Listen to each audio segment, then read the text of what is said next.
Hi, Dr. Campbell. Pleasure to have this talk with you. Would you rate yesterday's conference a resounding success?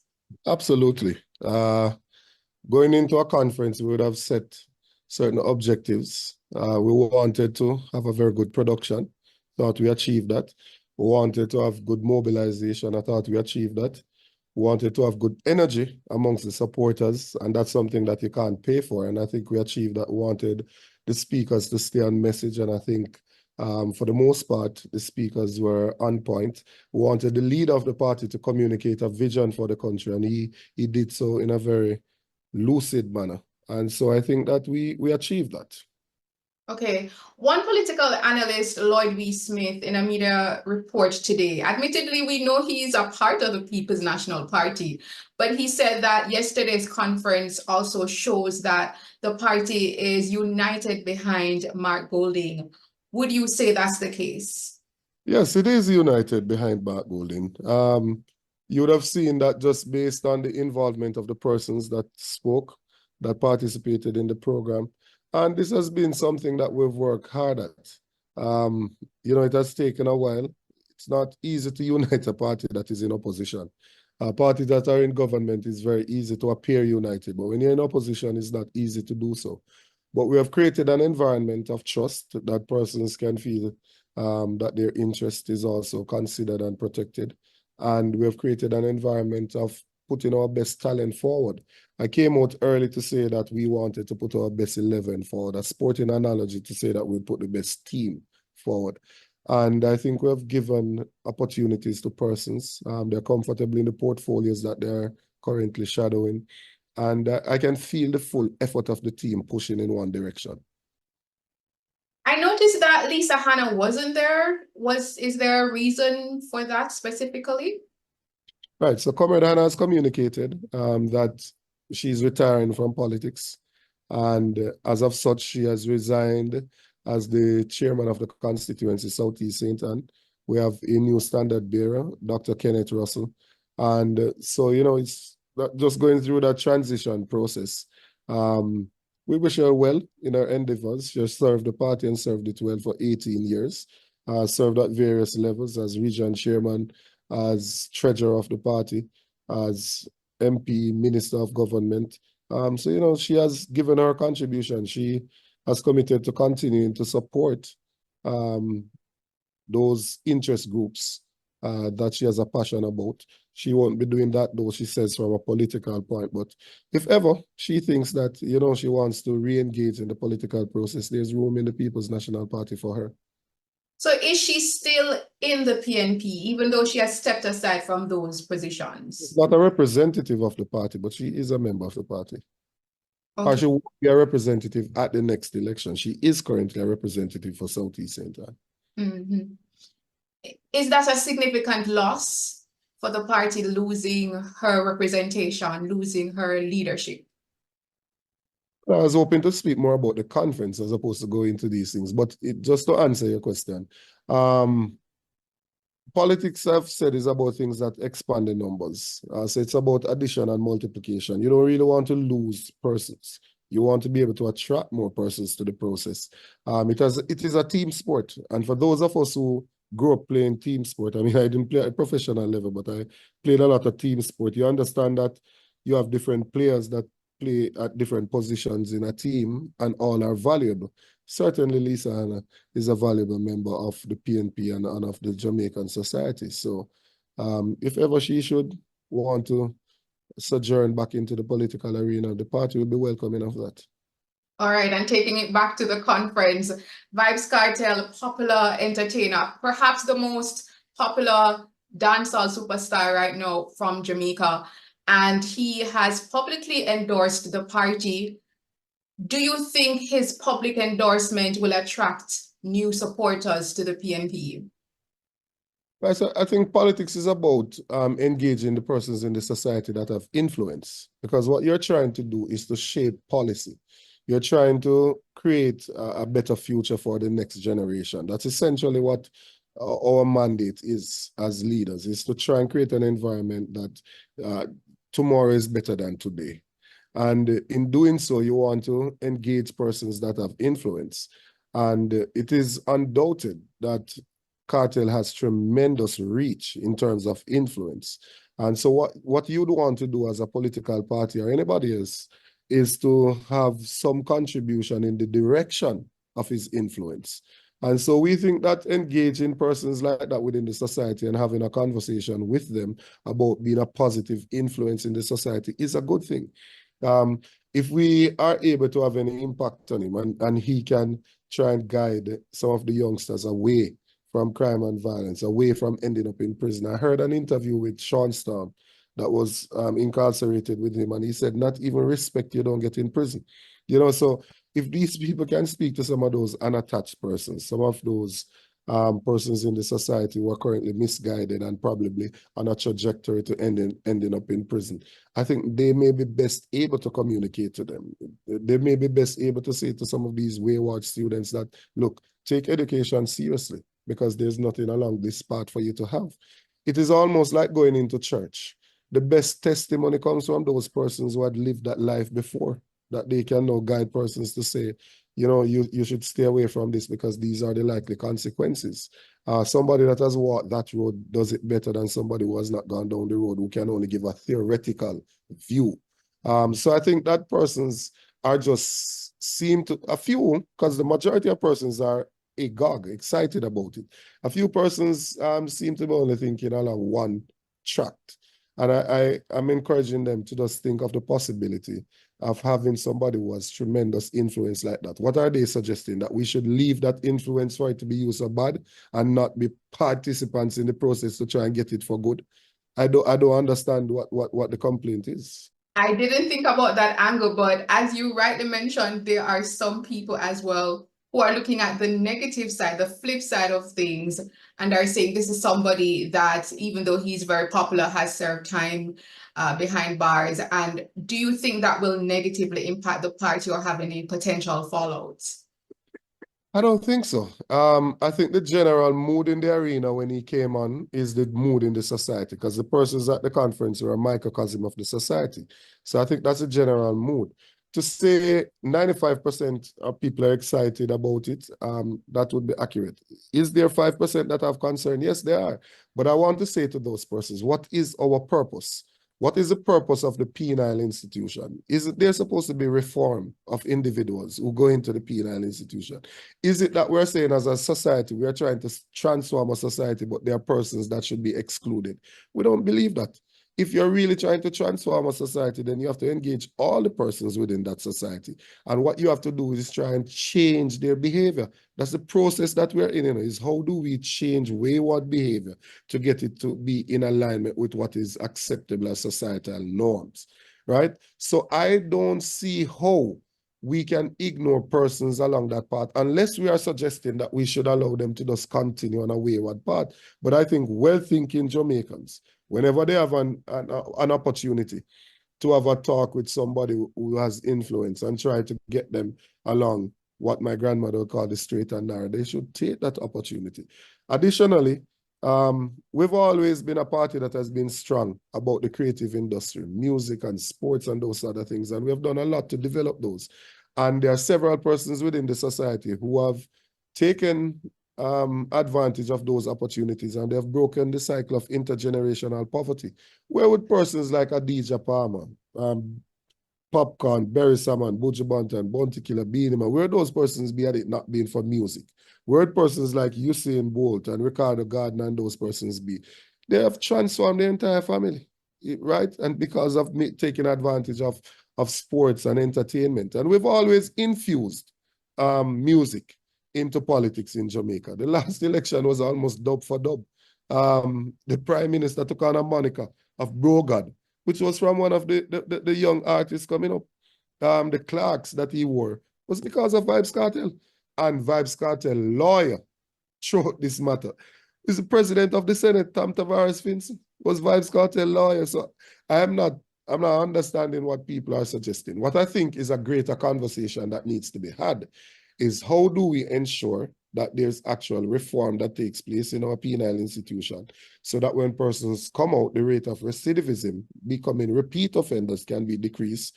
How do we ensure that all of the influencers in the society, we use them in a way that they can positively influence the society. And I said that to Adija at the back of the stage yesterday when I greeted him. I expressed to him that I was happy for him being out. I was more so happy for his children being out, because I know how they must feel, to welcome back their parent home. And I said to him, do music that we can enjoy, man. We all, at some point in time, most people in the country have enjoyed some music that he has put forward. But the music that people can enjoy, and stay out of trouble. And he committed that that is what he's doing. And to be frank, he said that when he was released. He did say that, that he's encouraging the youngsters to stay out of trouble. So we wish the man well. The fact that he has endorsed the PNP, and not only him, but Richard Curry as well. Richard Curry quoted something. I was about to go to Richard Curry, so let me just stick a pin right there. Before I go to Richard Curry, do you therefore, is it a possibility that Vybz Kartel could at some point in time have a leadership position or some position within the ranks of the PNP? I don't know of any such plans at this point in time. But if anybody in the society can become a member of the party, if they are accepted, they can apply. If they're accepted, they can become a member. And then if you're a financial member of the party, you can run for a position. So we've had to my knowledge, he's not a member of the party. So that at this point in time, I don't see that happening at this point in time. But we're a democratic party that financial members of the party can vie for office. All right. Moving on to Maroon Chief, a compound Maroon Chief Richard Curry, you were saying? I was saying that he quoted, I don't remember the lady that he quoted, but essentially the quote said that I'm no longer accepting the things that I cannot change. I am changing the things that I cannot accept.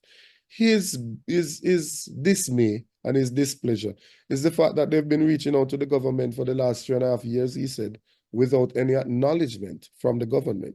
So these are the reasons why people cling to the People's National Party, because a part of our founding tenets about egalitarianism, which is equality in access to opportunities, social justice, integrity, nationalism, putting the interests of a nation first, and participatory governance. We've never been a party to operate in a way that does not involve the people. We believe that consensus comes from consultation. We believe that we should have dialogue and not monologue. We believe that we should engage and not enrage people. So we've always been willing to have conversations with persons. The indigenous people, they obviously have some rights. And I cannot understand why it is that the government does not think it is appropriate for them to sit and meet and have discussion, have dialogue, so we can come to a consensus on how we move forward. We have to cohabitate, so we need to have the dialogue. If not, we're going to be at each other's throat.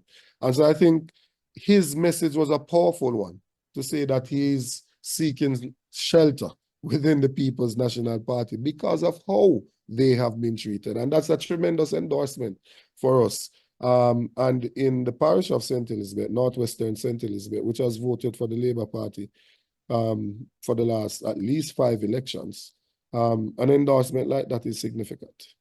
Certainly, and as you mentioned, that is significant endorsement there from Maroon Chief Richard Curry. At the same time, though, because of the fact that he's had problems, quote unquote problems, or he's had issues then with the ruling Jamaica Labour Party administration, has the PNP promised them anything should they return to power? Our promise is to have dialogue with persons. As I said, to have consultation so we can come to consensus. We haven't gone outside of that. But, most of the issues that we have as a people, even the conflicts that we have within society, they can be solved if we have dialogue, That's why there's a role for softer policing measures. That's why there's a role for things like Unite for Change. There's a role for peace management initiative, things that can break the cycle of reprisal and those other things. But it only comes about if you have dialogue. In your homes, if there's a conflict between a man and a woman, between child and parent, it is resolved by having discussions, right? And we can't take the dictatorial approach to it. We have to have dialogue and discussion. That's what we are committed to having. Certainly. Political analyst Kevin O'Brien Chang in a media report today indicated that he thought Mark Golding's speech was his best political speech ever. Like, what do you think about that? He is correct. It was a very good speech, what we call a tour de force, an excellent presentation. He paid tribute appropriately to his family, to the past leaders of the party, and obviously officers, members of the party. He went into highlighting some of the ills of the society, and he put forward practical solutions in terms of crime and violence, solutions in terms of agriculture, education, how we can retain more of our teachers, housing, land, energy. Those are topical issues in the country, healthcare. And so I thought he gave an excellent presentation with practical solutions. And I believe that that will make people better able to understand where he's coming from, what his mind is occupied with, issues of constitutional reform, of justice, access to beaches and those things. So I thought it was an excellent presentation, was well received, I must tell you. The feedback has been tremendous from comrades in our WhatsApp groups, from just regular persons who have been messaging, persons who are very impressed with the overall production of the conference, the speakers, the speech by the leader, the proposals by the leader, and even the presence of persons that we spoke about earlier. So I think, all in all, I think it was an excellent conference for the party. It has energized the base to go out there now and fine-tune the organization that we need to do to ensure that Mark Golding can become Prime Minister and the things that he spoke about can become a reality. How will the PNP maintain and also increase its gains that it currently has? Because the party has come a long way, no doubt, from several years ago when there was some infighting. And now we see a united party. We see a party that is making significant gains even in the polls. So how will you maintain and also increase that? Well, we're evidence-based and data-driven. I've said that from day one, that we're evidence-based and data-driven. So we'll continue to do that. We'll continue to engage stakeholders. So there's a role for us to have little smaller group meetings, focus group meetings with, the different interest group. So you can hear what their issues are and you can work together to figure out a road map for them so that they can get some resolution to the issues that are affecting them. We have to stay on the road, stay in contact with our people. We continue. Communication is now a core competence. I'm sure you know that as a communicator. It's a core competence of political life now. And so we have to get those things going. We have to complete our manifesto to ensure that we address the issues that are foremost on the minds of our prospective voters and supporters, that they can, be in agreement and have ownership of these ideas. And once we're able to do that, I believe that we will be able to maintain the momentum that we currently have.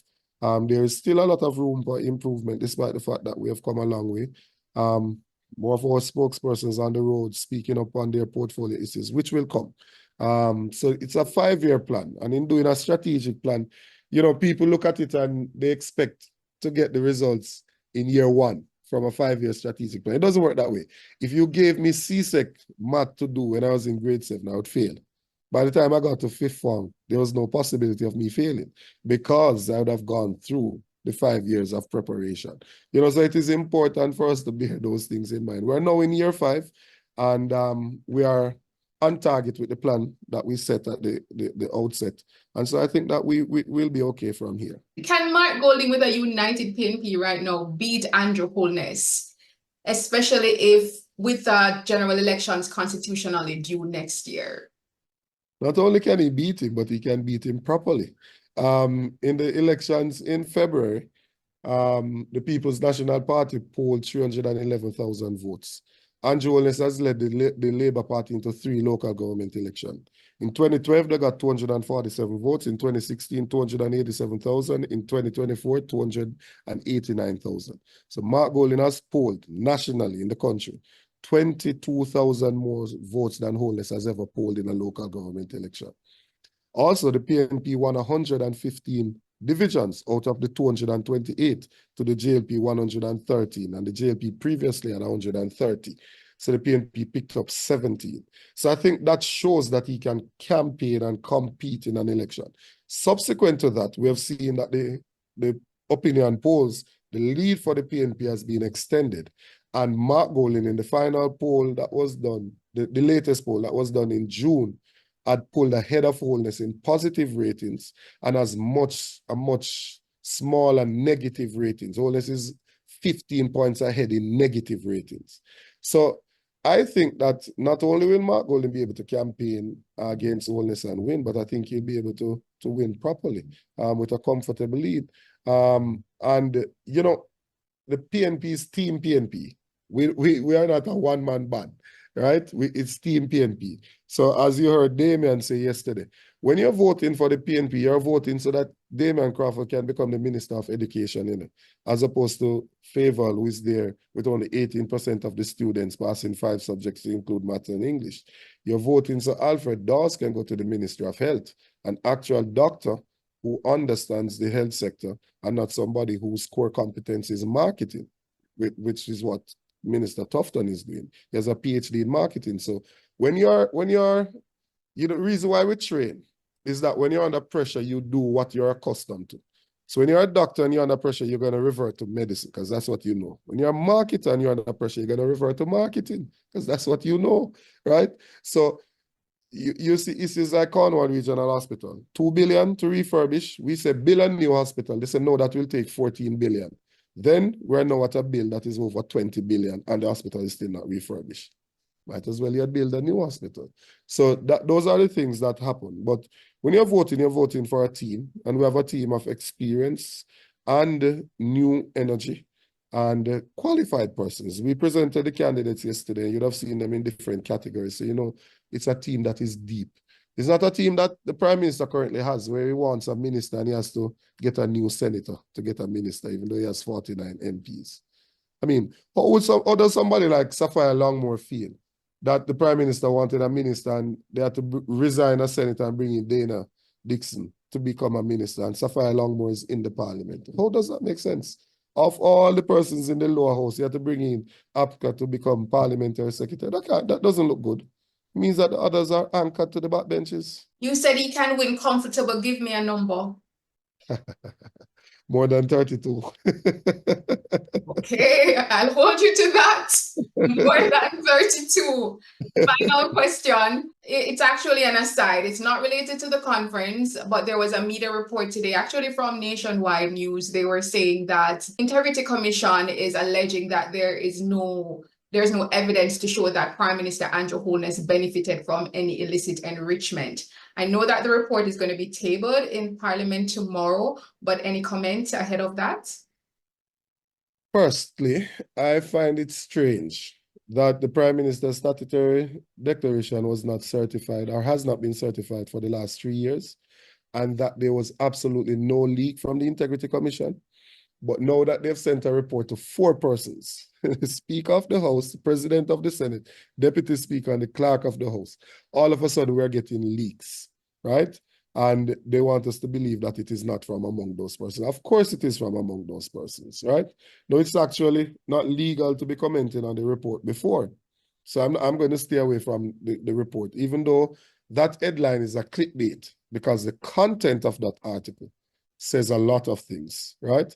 But I just want to ask one question for well-thinking Jamaicans who are listening.